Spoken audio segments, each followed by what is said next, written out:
Good morning dear students. अब हम इस वीडियो में फंक्शंस ऑफ लंग्स पढ़ेंगे। लंग्स के क्या क्या कार्य होते हैं वो पढ़ेंगे। तो लंग्स का एक कार्य जो कि जग जाहिर है, आप सबको पता भी है, वो है श्वसन तंत्र में सांस लेने और छोड़ने की प्रक्रिया और उसमें श्वास के गैसों का आदान प्रदान, यानी श्वसन तंत्र में तो सबसे गैस एक्सचेंज में। तो इस प्रक्रिया में हमको पता ही है कि भाई सभी जीवों को श्वास की ज़रूरत रहती है, स्पेशली जो मतलब एरोबिक ऑर्गेनिज्म होते हैं उसमें। और ये जो लंग्स होते हैं वो श्वास लेते हैं और छोड़ते हैं, जिसे अंतःश्वसन यानी कि निःश्वसन और उच्छ्वसन की प्रक्रिया कहते हैं। और इस प्रक्रिया में हमने देखा था कि मसल्स, इंट्राकोस्टल मसल्स और डायफ्राम और रिब्स केज, इन सब की भूमिका होती है और ये स्पेस प्रदान करते हैं। फिर फेफड़े फैलते हैं और सिकुड़ते हैं और सांस ली जाती है और छोड़ी जाती है। फाइनली जो सांस फेफड़ों में आती है, एल्वेoli में आती है। एल्वेoli में आने के बाद में उसके ऊपर जो थीन मेम्ब्रेन होती है, प्लस उसके ऊपर जो कैपिलरीज का नेटवर्क होता है, इन दोनों के बीच में गैसों का आदान प्रदान होता है। और ये जो ऑक्सीजन जो होती है वो रक्त में चली जाती है और कार्बन डाइऑक्साइड रक्त से फिर आपकी कोशिका में आ जाती है। इस प्रकार से गैसों का आदान प्रदान होता है। फिर ये जो गैस होती है वो ट्रांसपोर्ट होती है। तो ये श्वसन तंत्र में मतलब फेफड़ों का जो श्वसन तंत्र में भूमिका है वो हमने अच्छी तरह से देख ली है। अब हम इन फेफड़ों की अन्य काम में अन्य रोल क्या क्या है वो देखते हैं। तो इसमें एक रोल आप ये भी देखें, प्रोटेक्शन। लंग्स जो होते हैं प्लस पूरा जो आपका रेस्पिरेटरी ट्रैक्ट होता है, उस रेस्पिरेटरी ट्रैक्ट में विशेष प्रकार की सेल्स पाई जाती है। विशेष प्रकार की एपिथेलियम सेल्स होती है, एपिथेलियम सेल्स। और वो सेल्स कैसी होती है? सिलेटेड होती है। हमने देखा था हेयर लाइक प्रोजेक्शन निकले रहते हैं उनके ऊपर। तो ये जो सिलेटेड सेल्स होती है, ये सिलेटेड सेल्स की जो सिलिया होती है वो इसके अंदर प्रवेश करने वाले धूल के कण या और कोई माइक्रो ऑर्गेनिज्म श्वास तंत्र में जो प्रवेश कर रहा है उसको प्रवेश करने से रोकती है, बाहर की तरफ धकेल देती है, यानी एक तरीके से प्रोटेक्शन प्रदान करती है। इसके बाद में ये जो सिलेटेड सेल्स होती है, इन सिलेटेड सेल्स के साथ में कुछ गॉबलेट सेल्स भी पाई जाती है। आपके जो रेस्पिरेटरी ट्रैक्ट है, लंग्स है, उसमें गॉबलेट सेल्स पाई जाती है। ये गॉबलेट सेल हमने देखा था म्यूकस का सिक्रेशन करती है, यानी एक श्लेष्मा का। वो श्लेष्मा के अंदर जो आपके धूल के कण हैं या माइक्रो ऑर्गेनिज्म है वो फंस जाएंगे और बाद में जाकर के वो श्लेष्मा जो होता है उसको हम शरीर से बाहर निष्कासित कर देते हैं। कुल मिलाकर के वो ये जो श्लेष्मा होता है वो हमारे श्वसन तंत्र के अंदर जो कुप्पिका हैं उनमें उन माइक्रो ऑर्गेनिज्म को और धूल के कण को जाने से रोकता है, एक तरीके से प्रोटेक्शन प्रदान करता है। इसके अलावा ये जो गॉबलेट सेल होती है कुछ एंटी माइक्रोबियल कंपाउंड का सिक्रेशन भी करती है, जैसे डिफेंसिन्स, जैसे एंटी प्रोटीएज, जैसे एंटीऑक्सीडेंट, इनका सिक्रेशन करती है। ये भी एक प्रोटेक्शन का काम करते हैं। ठीक है, ये हमने गॉबलेट सेल्स के बारे में देख रहे हैं। इसके बाद में लंग्स में कुछ स्पेसिफिक सेल्स पाई जाती है, जैसे प्लुमनरी आयनोसाइट्स। प्लुमनरी आयनोसाइट ये जो होती है वो म्यूकस की जो विस्कोसिटी होती है उसको रेगुलेट करती है। जो म्यूकस होता है आपको पता है ना, श्लेष्मा गाढ़ा होता है, तरल होता है, तो इस म्यूकस की विस्कोसिटी को रेगुलेट करने का काम ये प्लुमनरी आयनोसाइट्स करती है। इसके बाद लंग्स के अंदर मैक्रोफेज पाई जाती है। मैक्रोफेज होती है वो इम्यून रेस्पॉन्स करती है, इम्यूनोलॉजिकली फंक्शन प्ले करती है। ठीक है, फेगोसाइट्स होती है। मैक्रोफेज एक तरीके की फेगोसाइट्स है। ये जो उसके अंदर डेब्राइड्स आ रहे हैं या माइक्रो ऑर्गेनिज्म आ रहे हैं उनको पूरी तरीके से फेगोसाइटोसिस हो जाता है उनका। डेंड्रिटिक सेल होती है जो एंटीजन को रिप्रेजेंट करती है और इसके बाद में टी सेल और बी सेल को स्टिमुलेट करती है। और ये सारी जो सेल्स हमने अभी देखी वो सब सेल्स जो होता है वो इम्यूनोलॉजिकल रोल प्ले करती है और संक्रमण से बचाती है। प्लस धूल कण या धुआं वगैरह जो हमारे फेफड़ों में जा रहा है उससे हमें प्रोटेक्शन देती है। ठीक है, तो दो रोल हो गए लंग्स के। पहला रोल हो गया आपका गैस एक्सचेंज का, दूसरा रोल हो गया आपका प्रोटेक्शन का। Now the third role, and it is very important role है जो हम नहीं जानते हैं। वो काम की बात यह है कि लंग्स इसके अलावा क्या क्या काम करता है। श्वसन तंत्र में श्वास लेने की जो प्रक्रिया है उसके अलावा लंग्स का और क्या काम हो सकता है वो ज़्यादा इंपॉर्टेंट, उसको देखें। तो लंग्स जो होता है वो होम्योस्टेसिस, स्पेशली ब्लड प्रेशर की जो रेगुलेशन होता है उसमें अपना रोल प्ले करता है। ब्लड प्रेशर की रेगुलेशन में, होम्योस्टेसिस में अपना रोल प्ले करता है।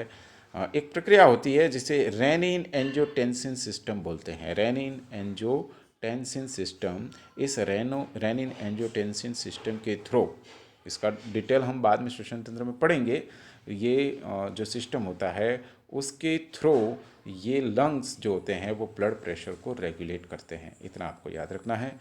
दूसरा, लंग जो होते हैं वो ब्लड की एसिडिटी को भी प्रभावित करते हैं। ब्लड के एसिड और बेस जो होम्योस्टेसिस होती है, एसिड बेस होम्योस्टेसिस, उसको भी प्रभावित करते हैं कार्बन डाइऑक्साइड की ब्रेथिंग के द्वारा। कार्बन डाइऑक्साइड की मात्रा बढ़ेगी तो एसिडिटी बढ़ेगी ब्लड की, और घटेगी तो वो इस तरीके से लंग जो होता है कार्बन डाइऑक्साइड के श्वसन तंत्र के द्वारा ये इसकी ब्लड की एसिड और बेस नेचर को भी प्रभावित करते हैं। इसके अलावा लंग जो होते हैं कुछ प्रोटेक्टिव रोल प्ले करते हैं।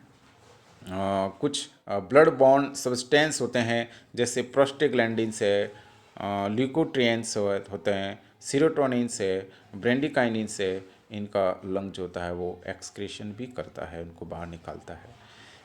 इसके अलावा एक सबसे इम्पोर्टेंट रोल होता है कि लंग जो होते हैं वो स्मॉल ब्लड क्लॉट होते हैं, छोटे ब्लड के जो क्लॉट होते हैं। ब्लड की क्लॉटिंग आप समझते हो ना, खून का जम जाना, तो वो तो काफ़ी दिक्कतदायी होता है। हार्ट अटैक भी आ सकता है, ब्लड मतलब ब्रेन हेमरेज भी हो सकता है। तो ये जो ब्लड के क्लॉट होते हैं, छोटे ब्लड के क्लॉट, उनको ये प्रिवेंट करता है, रोकता है वेन में प्रवेश करने से, ताकि स्ट्रोक से बचा जा सके। ओके। इसके अलावा एक बहुत इंपॉर्टेंट रोल होता है कि लैरिंग्स में जो आवाज़ उत्पन्न होती है, उस आवाज़ को उत्पन्न करने के लिए उसमें एयर को फ्लो करना पड़ता है, एयर को उसमें प्रवाहित करना पड़ता है, उसका काम भी लंग्स करते हैं। ठीक है, तो ये लंग्स के मेन मुख्य मुख्य काम हो गए। नेक्स्ट पॉइंट है इवोल्यूशनरी ओरिजिन ऑफ लंग्स, है ना। उत विकास रूप में अगर लंग्स का ओरिजिन देखें तो वो कैसे है, तो हम जानते हैं कि जितने भी इनवर्टिब्रेट्स हैं, सभी नहीं लेकिन अधिकांश इनवर्टिब्रेट जो होते हैं वो जल में रहते हैं। और लगभग जितने भी छोटे स्तर के जीव हैं, स्पेशली प्रोटोजोअन्स, पोरिफेरस वगैरह, सिलेंट्रेंट्स की बात करें तो ये सभी जली होते हैं, एक्वेटिक नेचर के होते हैं। तो मतलब उनमें जो श्वसन तंत्र जो होता है, वो सांस लेने की प्रक्रिया जो होती है वो जल आधारित होती है, जिसमें इनमें डिफ्यूजन वगैरह मेथड होता है। बाद में जो वर्टिब्रेट्स प्राणी होते हैं, स्पेशली अपर वर्टिब्रेट जो होते हैं उनकी बात करें तो उनमें जो होता है श्वसन फेफड़ों के द्वारा होता है। तो जो लोअर वर्टिब्रेट है वो भी समुद्र में रहते हैं, फिश तक के जो प्राणी है वो भी समुद्र में रहते हैं, तो उनमें श्वसन जो होता है वो गिल्स वगैरह इनसे होता है। तो कुल मिलाकर के जो टेरिस्ट्रियल एनिमल हैं जिनमें लंग्स डेवलप हुआ है वो इन्हीं प्राणियों से हुआ है जो जल में रहते हैं। जल से धीरे धीरे वो उभयचर वातावरण में आए और उभयचर से भी टेरिस्ट्रियल वातावरण में आए। ठीक है, तो स्टार्टिंग में जो प्राणी थे उनमें ये जो गैस ब्लैडर होता है फिश के अंदर, और ये जो लंग्स होता है, इन दोनों का इवोल्यूशन एक सिंपल सेक्स से माना जाता है। दोनों का ओरिजिन एक होमोलोगस माना जाता है। ठीक है, और ये ओरिजिन जो होता है वो इसोफेगस जो होता है, एलिमेंट्री कैनाल का जो अपर पार्ट होता है, उस अपर पार्ट में इसोफेगस की जो आउट पॉकेटिंग होती है उससे इनका ओरिजिन माना गया है। ठीक है, आरंभिक समय में क्या था, ये एयर सैक क्या जो होते थे वो जहाँ ऑक्सीजन कम होती थी वहाँ पर ये फिश इन एयर सैक के द्वारा कुछ वायु को इनगल्फ करने के लिए काम में लाते थे। तो कुल मिलाकर के आपको एक समझने की बात यह है कि ये लंग्स का जो ओरिजिन है वो डाइजेस्टिव ट्रैक्ट के अपर पार्ट के इसोफेगस से आउट पैकेटिंग के रूप में हुआ है, एयर ब्लैडर। ठीक है, इसके बाद में ये आउट पैकेटिंग जो है वो फर्स्ट देखा जाए तो बॉनी फिशेज में दिखी थी। इसके बाद में फिर जो रे फिन्ड फिशेज हैं उनमें ये गैस ब्लैडर के साथ में क्लोज हो गई है आउट पॉकेटिंग। फिर बाद में देखा जैसे कार्प है, ट्राउट है, हेरिंग, कैट फिश वगैरह जो है इनमें ये फाइसोटॉम कंडीशन में आ गई, जिसमें ये इसोफेगस के साथ ओपन हो रही है। और इसके बाद बॉनी फिश, इसके बाद में गैर है, बिचीर है, बॉफिन है, जो लॉबफिन है, इसके अंदर ये ब्लैडर जो होता है वो लंग्स के रूप में प्राइमरी फंक्शन जो होता है वो लंग्स के रूप में करने लगा। और इस तरीके से हम देखते हैं कि गैस का ब्लैडर और ये जो लंग्स है इनका ओरिजिन एक दूसरे का होमोलोगस है, और ये इसोफेगस जो कि अपर एलिमेंट्री कैनाल का पार्ट है उसकी आउट पॉकेटिंग से इसकी उत्पत्ति हुई है। ठीक है, नेक्स्ट, लंग्स के जो इन्फेक्शन होते हैं, डिसऑर्डर होते हैं, इलनेस होती है, उसके क्या क्या कारण हो सकते हैं इसको देख लेते हैं। तो हम जानते हैं लंग्स के अंदर कोई भी विजातीय पदार्थ, चाहे वो धूल का कण हो या धुआं हो या कोई सूक्ष्म जीव हो, अंदर प्रवेश करेगा तो निश्चित रूप से कोई न कोई डिसऑर्डर यह बीमारी उत्पन्न होगी। और कुछ बीमारियाँ ऐसी होती है जो कि जेनेटिकली भी होती है। तो लंग्स की डिजीज़ के मेन वजह में से बैक्टीरिया और वायरस और फंगस, पॉल्यूटेड एयर्स, केमिकल्स, इसके बाद स्मोक यानी कि धुआं, इसके बाद में कुछ पॉलन ग्रेन्स है, डस्ट है, इनसे एलर्जी उत्पन्न होती है। किसी किसी को फूड मटेरियल से, जैसे किसी को डेयरी मटेरियल से, किसी को सी फूड से, है ना, एलर्जी उत्पन्न होती है। किसी किसी को जानवरों के वेस्ट जो होते हैं, इंसेक्ट के वेस्ट होते हैं, उससे भी एलर्जी उत्पन्न होती है।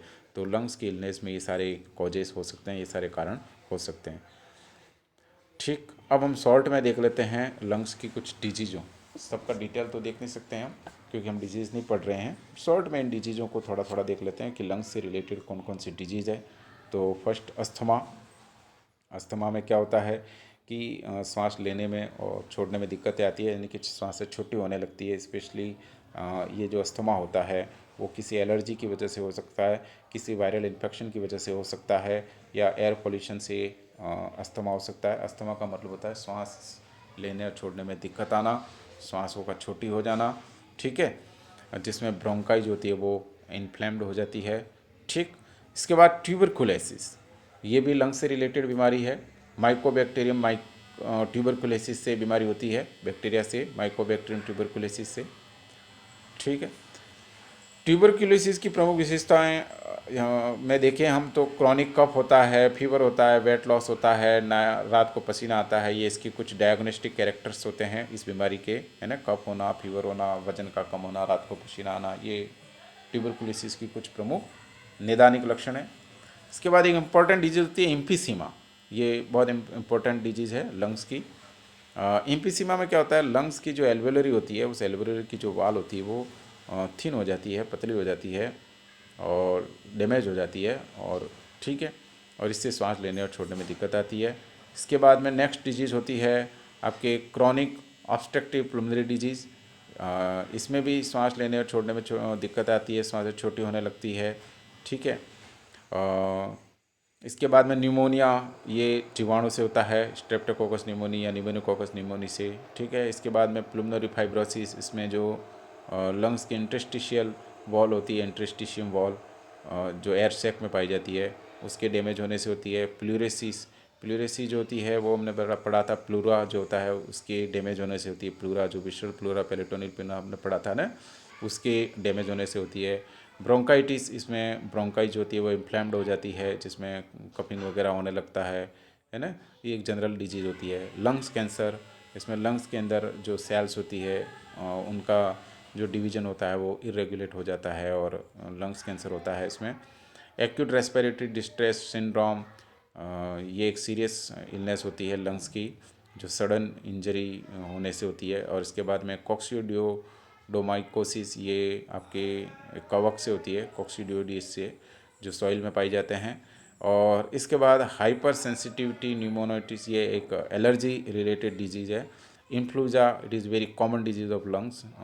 इन्फ्लुएंजा लाइक इलनेस जिसको बोलते हैं, इसके अंदर कई सारे वायरस होते हैं जो सर्दी जुकाम, जिसमें कफ होता है, बॉडी में दर्द होता है, बुखार आने लगता है, जैसे कोरोना है, स्वाइन फ्लू है, these are also influenza like illness है ना। इसके बाद में सार्स, ये 2002 में आया था, ये भी एक वायरल डिजीज़ है, न्यूमोनिया लाइक डिजीज़ है ना। इसके बाद स्वाइन फ्लू है, कोरोना है। तो this all are diseases of lungs, जिसमें अधिकतर बीमारियां हमने देखी है जो वायरल है, कुछ बैक्टीरियल है ना, और कुछ लंग्स के अंदर डैमेजेस से उत्पन्न होती है। That's all, thank you.